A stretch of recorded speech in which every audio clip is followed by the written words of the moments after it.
níṣẹ́ lariwo ńlá ló sọ lórí ẹ̀rọ ayélujára lórí gbajúgbajà òṣèré tíátà Yorùbá ní Moyo Lawal tí àwọn olólùfẹ́ máa ń pè ní okun níwájú okun lẹ́yìn, pẹ̀lú bí wọ́n ṣe ń sọ pé ó dà pé ọmọbìnrin náà ó ti ń búra o nípasẹ̀ àwòrán tuntun tó ṣẹ̀ṣẹ̀ gbé sórí ẹ̀rọ ayélujára pàápàá orí ẹ̀rọ ayélujára Instagram ní ọjọ́ ìṣẹ́gun ọjọ́ Tuesday ọ̀sẹ̀ tá a wà yìí tí í ṣe ọjọ́ 28 oṣù karùn-ún.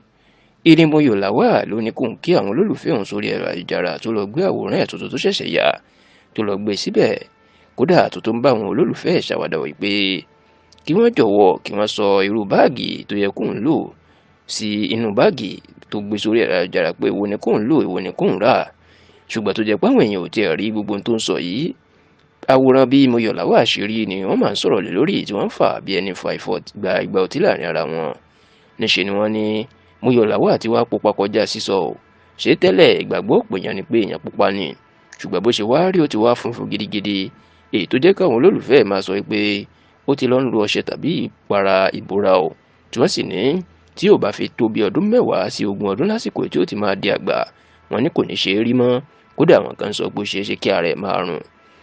Níṣe ni ọ̀rọ̀ yìí dàbí pé ó jù báyìí lọ, nítorí pé níṣe làwọn